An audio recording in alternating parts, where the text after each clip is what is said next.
First, thank you guys for being here. Appreciate it. Thank you for all the coverage. Jarrod, kind yes. of starting things off, obviously, you talked about some of the facets of this deal.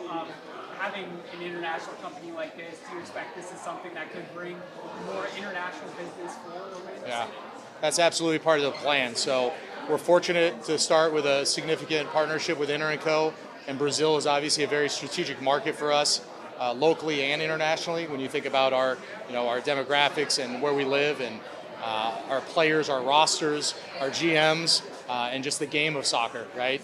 So we'll start with efforts there, both MLS and NWSL. We have international marketing rights in Brazil that'll allow us to go in and do some more work, impactful work there from a brand awareness standpoint.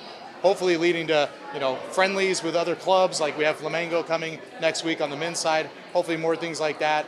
Perhaps some trainings for our soccer side, giving them the ability and more access through the relationships that Inter&Co has there with several clubs that they work with. We think it will lead to additional soccer success as well. The financial world today, why dive in with somebody for 10 years? Yeah. The benefits there? We've really, from day one, been super impressed with what Inter&Co has done to grow their client base to 30 million globally already. We think that obviously the United States is they've been operating here, but it's the next area of growth for them, and we want to be a part of that. So we feel very fortunate that Inter&Co chose us. This is a company with massive roots in soccer that could have partnerships with any clubs in the world. So for them to select the Orlando Pride and Orlando City here in our region and is really special. I think they are super innovative. Their super app, I think if you use it and look at what they offer, is really compelling. And the fact that they're going to really lean in on financial education, financial literacy here with us in the community is important as well. Do you feel you've kind of gone out of the norm from a business standpoint of professional sports to get the first Latin American? I do. I mean, I think the fact that they are the first Latin American kind of rooted company to have naming rights in a major state in the U.S. speaks to that. I think, but more importantly, when you look at the synergies from fan experience and what we're doing with the renovations to the stadium as part of naming rights, when you look at the soccer synergies with the knowledge and the people that they know in Brazil and beyond, as well as the business aspects that we talked about, it really hit on multiple different levels for us. That's why we think this partnership is so innovative. We're so excited for it.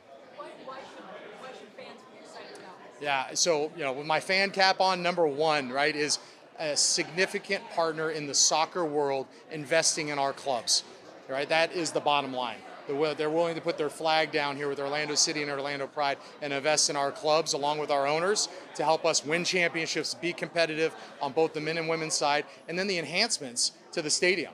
When you come out here on February 24th for Orlando City's home opener, it's going to feel like a different stadium. All the technology upgrades, the new premium seating options, it's going to be wonderful, and we have our owners and Inter&Co to thank for that. Do you think by any chance that the fact that we're not this very known popular company from Brazil, now in Orlando with the naming rights of the stadium, will actually bring more attention to players? Yes, absolutely. I think it's a great question, something that we spoke about. This wasn't a decision made in a silo by business. This was a decision we made as a full club. Both of our GMs, myself, our owners, and numerous other folks that work with us. And part of that is raising the profile. When our GMs and other staff are out recruiting around the world, partnering with someone like Inter&Co, who is really well known in the soccer world, is helpful. Being able to go grow our brand with international marketing rights in Brazil is very helpful from a brand awareness standpoint. Plus the fact that we are already in the most global city in the United States, in our opinion, when you look at our demographics and our visitation. So I think we're set up very uniquely for a partnership like this that I don't think would work in many other parts of the United States. So we're very excited about that. We're excited to kind of be the flag bearers working with Inter&Co on this. This is a business, it's a sport. Yeah. So how do business decisions like this translate to the field, if at all?